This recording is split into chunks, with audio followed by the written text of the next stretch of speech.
जय हिंद. नमस्ते विद्यार्थी मित्रांनो. आत्ताच्या व्हिडिओमध्ये आपण TY BSc कम्प्युटर सायन्स म्हणजेच TYBCS सेमिस्टर 5 2019 क्रेडिट पॅटर्नचा परीक्षा फॉर्म कसा भरावा, परीक्षा फॉर्म भरल्यानंतर त्याचं पेमेंट कशा पद्धतीने करावं, परीक्षा फॉर्ममध्ये एक्स्ट्रा क्रेडिटचे कोणते सब्जेक्ट सिलेक्ट करावे, बाकीचे सब्जेक्ट का येत नाही, त्यानंतर आपली PRN व्हॅलिडिटी ओव्हर झाली का याबाबत पण आपण माहिती घेणार आहोत. नेमकी व्हॅलिडिटी ओव्हर झालेल्या विद्यार्थ्यांनी काय करावं याबाबत आपण माहिती घेणार आहोत. तसेच तुमच्या येणाऱ्या पुढच्या परीक्षेचे प्रॅक्टिकल एक्झाम कधी होणार आहे, त्याचबरोबर युनिव्हर्सिटीच्या परीक्षा कधी होतील याबाबतीत आपण सविस्तर माहिती या व्हिडिओच्या सरतेशेवटी पाहणार आहोत. त्यामुळे परीक्षा फॉर्म भरण्यापूर्वी हा व्हिडिओ नक्की बघा, कारण परीक्षा फॉर्म जर का तुमचा चुकला, तुमच्या हॉल तिकीटमध्ये चूक होऊ शकते.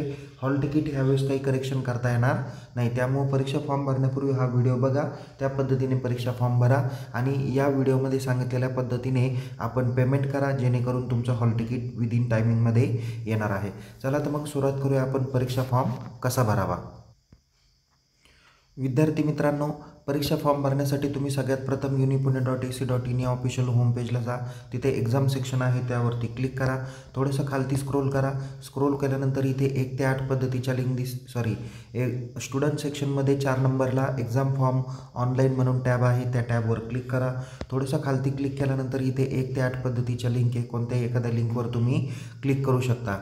क्लिक केल्यानंतर या ठिकाणी तुम्हाला एक्झाम फॉर्मच्या डेट दिसतील. या डेटकडे लक्ष द्या. जसं की आत्ताची समर एक्झाम 2025चे जे काही डेट आहे, विंटर एक्झाम 2025चे जे काही डेट आहे, तर त्यामध्ये तुम्हाला या ठिकाणी सांगितलेलं आहे की BSc कम्प्युटर सायन्सच्या परीक्षा फॉर्म भरण्याची जी काही तारीख आहे ती 24 सप्टेंबर 2025 पासून तुम्ही 29 सप्टेंबर 2025पर्यंत परीक्षा फॉर्म भरू शकता आणि 29 सप्टेंबरपर्यंत तुम्हाला त्याचं ऑनलाईन स्वरूपात पेमेंट करायचं आहे.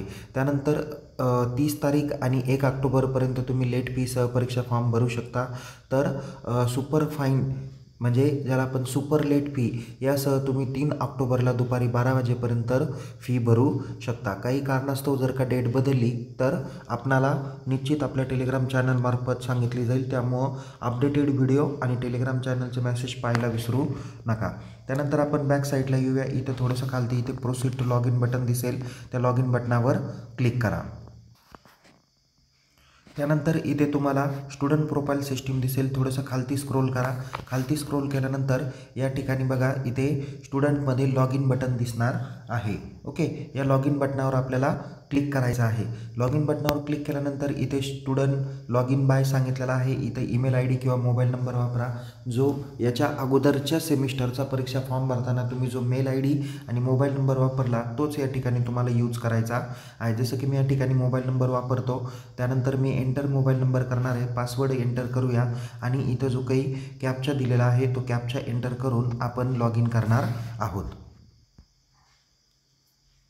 विद्यार्थी मित्रांनो, लॉग इन केल्यानंतर इथे तुम्हाला डॅशबोर्ड दिसेल. इथे तुमचा PRN नंबर, इलिजिबिलिटी नंबर, तुमचा course name, course pattern name, नंतर तुमच्या कॉलेजची डिटेल, स्टुडंट डिटेल एवढी सगळी माहिती तुम्हाला भेटणार आहे.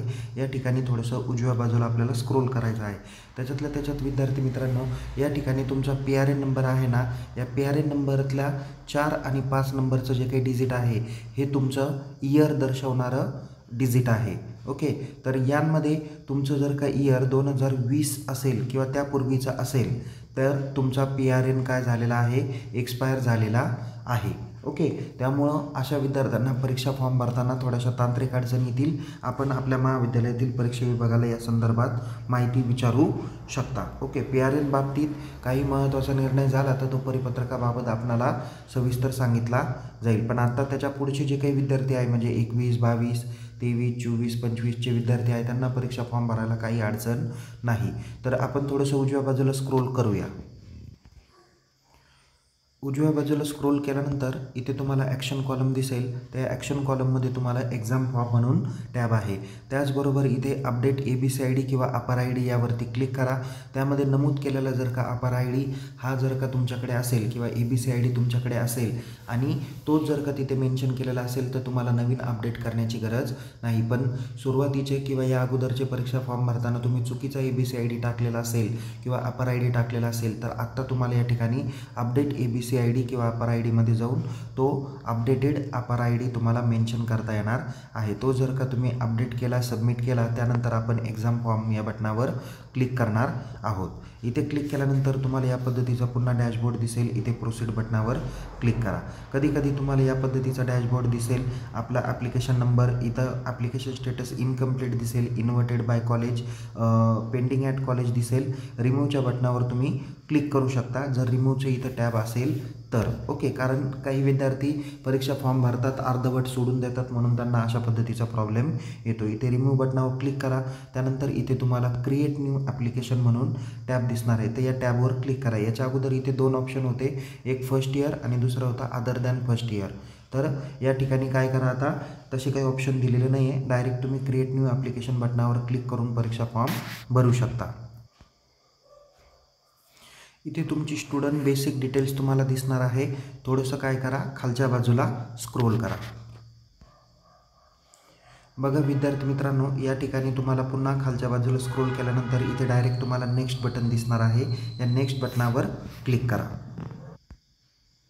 बघा विद्यार्थी मित्रांनो, नेक्स्ट बटनावर क्लिक केल्यानंतर इथे तुमचे जे काही सगळे सब्जेक्ट आलेले आहे हे as it is compulsory subject आहे. जसं की तुमचं कम्प्युटर सायन्सचे 3 सब्जेक्ट असतात, त्यानंतर 3 म्हणजे तसे बाकीचे 1 बाय 1 तुमचे सगळे सब्जेक्ट आता कम्प्युटर सायन्सचेच असणार आहे. पण या ठिकाणी काही सब्जेक्टला तुम्हाला प्रॅक्टिकल आहे, तर काही सब्जेक्टला तुम्हाला थेअरी असणार आहे, थेअरी विथ तुमचे युनिव्हर्सिटीचे पेपर्स. ओके, सो इथे खालती स्क्रोल करा. इथे तुम्हाला एक ॲड ऑन सब्जेक्ट दाखवलेले आहे आणि या ठिकाणी तुम्हाला सेमिस्टर 00 दाखवलं आणि subject code GR 3A 3B 3C 4A 4B 4 किंवा 9A पर्यंतचे तुम्हाला इथे सब्जेक्ट दाखवलेले असतील. तर विद्यार्थी मित्रांनो, यापैकी कोणताही एखादा सब्जेक्ट तुम्हाला सिलेक्ट करायचा. पण तत्पूर्वी तुमच्या सेमिस्टर 5मध्ये सेमिस्टर 4मध्ये तुम्ही याच्या अगोदरचं जे काही 4th सेमिस्टर दिलं म्हणजे SYBCSचं सेमिस्टर दिलं, तर त्यामध्ये तुम्ही तुमच्या हॉल तिकीटमध्ये किंवा तुमच्या रिझल्टमध्ये किंवा रिझल्ट लेजरमध्ये, ओके, रिझल्ट लेजरमध्ये तुम्हाला GR 2A ते GR 9A यापैकी काही सब्जेक्टचे एक्स्ट्रा क्रेडिट तुम्हाला काय झालेले असतील, दिसून आलेले असतील. जर का या एक्स्ट्रा क्रेडिटच्या सब्जेक्टमधून तुमचे 4 क्रेडिट, ओके, आणि तुमचे फर्स्ट इयरचे विद्यार्थी मित्रांनो, तुमचे फर्स्ट इयरचे 4 क्रेडिट आणि SY आणि TY मिळून तुम्हाला 4 क्रेडिट, असे टोटल 8 क्रेडिट तुमचे पूर्ण झाले पाहिजे. ओके, आता या विद्यार्थ्याला इथे तसं पाहायला गेलं तर GR 2A 3A पण 3A दिसत नाही, 3B 3C नाही आहे, 3D आहे, 4A 4B 4C आहे, त्याच्यानंतर 5 आहे, 5AB नाही दिसत आहे. नंतर पुढे 6 7 8 त्यांनी ऑलरेडी याच्या अगोदरच्या सेमिस्टरमधून त्यांनी कंप्लीट केलेले आहे. म्हणजे या विद्यार्थ्याचे जे काही एक्स्ट्रा क्रेडिट आहे ते पूर्ण झालेले आहे. तुम्ही तुमच्या महाविद्यालयातून रिझल्ट लेजर घेऊ शकता. बघा विद्यार्थी मित्रांनो, या ठिकाणी मी एका विद्यार्थ्याचा डेटा जमा केलेला आहे. यामध्ये बघा त्याचं हे 3rd सेमिस्टर आणि 4th सेमिस्टरचं रिझल्ट लेजर आहे. या लेजरमध्ये इथे तुम्हाला दिसत असेल की GR 2Aला त्याला C क्रेडिट भेटले, GR 2Bला त्याला A भेटले, GR 3Aला B भेटले. त्यांनी ऑलरेडी खूप साऱ्या याच्यातून त्यांनी पार्टिसिपेशन केलं आणि त्याला त्याचे एक्स्ट्रा क्रेडिट त्याला मिळून गेलेले आहे. ओके, आणि फर्स्ट इयरचे सुद्धा त्याला 4 क्रेडिट त्याला मिळालेलेच आहेत. ओके, तर हे जे काही रिझल्ट लेजर आहे तर ते तुम्ही महाविद्यालयातून कलेक्ट करा किंवा तुमच्या रिझल्टची जी काही हार्ड कॉपी असेल त्या हार्ड कॉपीच्या माध्यमातून पण तुम्हाला ते दिसून येणार आहे. एक्स्ट्रा क्रेडिटचे सब्जेक्ट हे GR 2A ते GR 9A पर्यंतचे असतात.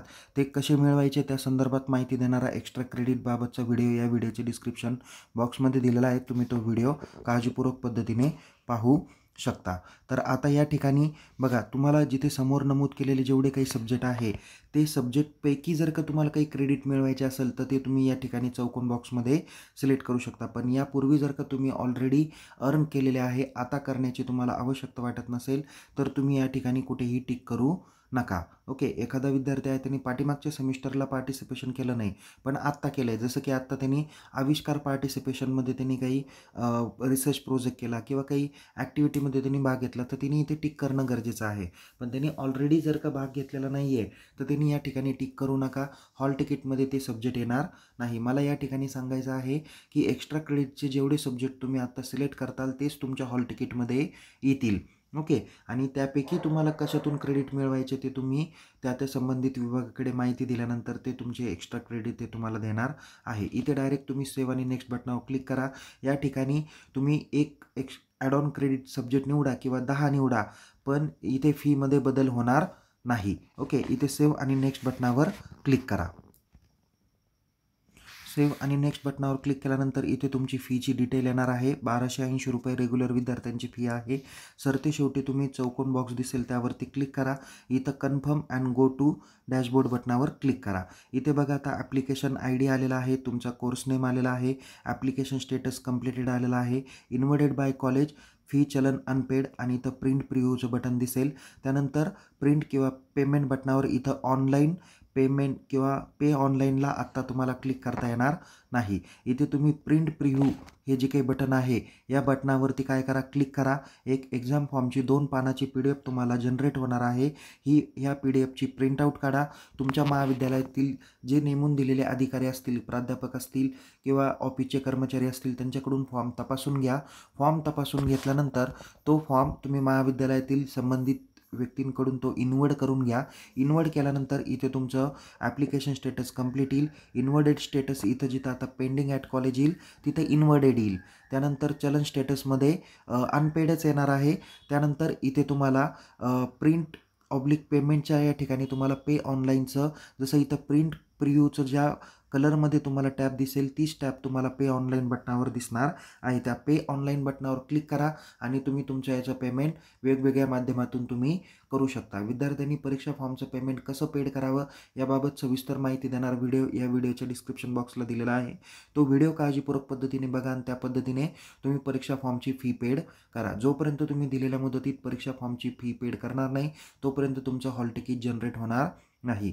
तुम्ही ज्यावेळेस फी पेड करताल त्यावेळेस इथं प्रिंट किंवा पेमेंट बटनामध्ये इथं प्रिंट असा शब्द येणार आहे. त्यानंतर तुम्हाला 3 पानाचा एक्झाम फॉर्म प्रिंटआउट होईल. त्यापैकी पहिले 2 फॉर्म एक्झाम फॉर्मशी रिलेटेड असतील, पहिले 2 पेजेस, आणि शेवटचं 3रं पेज हे फीच्या डिटेल दर्शवणारं पेज आहे. तुम्ही त्या पेजचं काय करा, प्रिंटआउट काढा आणि संबंधित कॉलेजमध्ये ते प्रिंटआउट जमा करा, जेणेकरून तुमचं हॉल तिकीट यायला काही अडचण येणार नाही. पेमेंट करताना काळजीपूर्वक पेमेंट करा, घाईमध्ये पेमेंट करू नका. जर का साईट जाम असेल तर त्यावेळेस पेमेंट करू नका. थोडंसं रिलॅक्समध्ये पेमेंट करा. इव्हिनिंग टाईमला, मॉर्निंग टाईमला जास्त रश पिरियड नसतो त्या टायमिंगला तुम्ही पेमेंट करू शकता. दुसरं एक महत्त्वाची बाब, जे विद्यार्थी कॅरी ऑनचे आहे किंवा प्रोव्हिजनल ॲडमिशन ज्या विद्यार्थ्यांनी घेतलेलं आहे त्या विद्यार्थ्यांच्या परीक्षा फॉर्ममध्ये फक्त आता फर्स्ट सेमिस्टरचे सब्जेक्ट दिसणार आहे. त्यांना 5वं आणि 6वं सेम हे येणाऱ्या पुढच्या सेमिस्टरमध्ये द्यावं लागणार आहे. तर कॅरी ऑनचे विद्यार्थी किंवा प्रोव्हिजनल ॲडमिशन घेतलेल्या विद्यार्थ्यांनी काळजीपूर्वक पद्धतीने फर्स्ट इयरचा जो काही फॉर्म असेल तो काळजीपूर्वक भरायचा आहे. कॅरी ऑनची सिस्टीम अशी आहे की एखादा विद्यार्थी SYला ETKTमध्ये आहे किंवा 50% क्रेडिट पडलेलं आहे, पण फर्स्ट इयरचा एखादा सब्जेक्ट फेल असल्याकारणामुळे त्याला TYला प्रवेश भेटलेला नाही. आता त्या विद्यार्थ्याला TYला प्रोव्हिजनल ॲडमिशन देण्यात आलेलं आहे. फक्त फर्स्ट इयरचं त्याला आता या सेमिस्टरला पेपर द्यावे लागणार आहे. हे एक महत्त्वाचं काम त्या विद्यार्थ्याला करावं लागणार आहे. दुसरं महत्त्वाचं, मी तुम्हाला मगाशी सांगितल्या पद्धतीने बाकीच्या गोष्टींवरती आपण चर्चा करूया. बघा विद्यार्थी मित्रांनो, इथे मी तुम्हाला सांगितलेलं आहे की परीक्षा फॉर्म कसा भरावा, त्याचं पेमेंट कसं करावं, एक्स्ट्रा क्रेडिटचे कोणते सब्जेक्ट निवडावे त्याची माहिती दिली. आता PRN व्हॅलिडिटी ओव्हर झालेले जे काही स्टुडंट आहे, जे स्टुडंट 2020-21 साली होते आणि त्याच्यापूर्वी होते TYला, ओके, ज्याचा SYचा बॅकलॉग राहिला, TYचा बॅकलॉग राहिला, तर त्या विद्यार्थ्यांची PRN व्हॅलिडिटी ओव्हर झालेली आहे. तुम्हाला माहिती आहे की याला N+चा नियम असतो. ओके, N+2+1 म्हणजे इथं नंबर ऑफ इयर किती आहे तुमचा, 3 वर्ष, प्लस तुमचे 2 वर्ष विद्यापीठाने दिलेली सवलत असते, 1 वर्ष एक्स्ट्रा सवलत असते. पण शक्यतो तरी तुमचं 3+2 मध्येच तुमचं काम झालं पाहिजे. 1 वर्ष हे विद्यापीठाच्या अखत्यारीत असतात. पण धरून चला की तुमचं जर का 2020 साली तुमचं ॲडमिशन असेल तर आत्ता तुमची व्हॅलिडिटी ओव्हर ही एप्रिल 25लाच तुमची झालेली आहे. आता तुमची विंटर एक्झाम म्हणजे ज्याला आपण समर एक्झाम 2025 म्हणूया, जी हिवाळी सत्र परीक्षा ऑक्टोबर-नोव्हेंबर 2025 आणि येणारी समर एक्झाम ही 2026ला असेल. तर यामध्ये विद्यापीठाने तुम्हाला परमिशन दिली तर तुम्हाला PRN व्हॅलिडिटी ओव्हरच्या स्टुडंटला परीक्षा फॉर्म भरता येईल। याकरता संबंधित विद्यार्थ्यांनी आपल्या महाविद्यालयात परीक्षा विभागाशी संपर्क करा, त्यांच्यामार्फत विद्यापीठाकडे सविस्तर डेटा द्या। त्यांनी योग्य तो निर्णय घेतल्यानंतर आपल्याला PRN व्हॅलिडिटी ओव्हर झालेल्या विद्यार्थ्यांना परीक्षा फॉर्म भरता येईल, त्याशिवाय परीक्षा फॉर्म भरता येणार नाही। मी कॅरी ऑनची पण माहिती दिली, नंतर इथे तुम्हाला PRN व्हॅलिडिटी ओव्हर झालेल्या विद्यार्थ्यांची पण माहिती दिली। तुमची प्रॅक्टिकल एक्झाम ही 6 तारीख ते 17 ऑक्टोबरच्या दरम्यान प्रॅक्टिकल एक्झामिनेशन होईल, रेग्युलर ॲज वेल ॲज बॅकलॉग विद्यार्थ्यांची। आणि विद्यापीठाची परीक्षा ही नोव्हेंबर महिन्याच्या 3ऱ्या आठवड्यात होणार आहे। परीक्षेचं सविस्तर टाईम टेबल तुम्हाला 30 सप्टेंबरपर्यंत तुम्हाला भेटणार आहे। तुमच्या परीक्षेचं शेड्यूल आणि बाकीच्या सर्व विषयांची माहिती आपल्या यूट्यूब चॅनल आणि टेलिग्राम चॅनलला वेळोवेळी देण्यात येईल। ऑलरेडी त्याच्या प्रॅक्टिकलचं शेड्यूलची PDF आपल्या टेलिग्रामला दिलेली आहे, ती तुम्ही काळजीपूर्वक पद्धतीने आपलं टेलिग्राम चॅनल बघा। येणाऱ्या तुमच्या परीक्षेसाठी तुम्हाला खूप खूप शुभेच्छा। Take care. जय हिंद। धन्यवाद।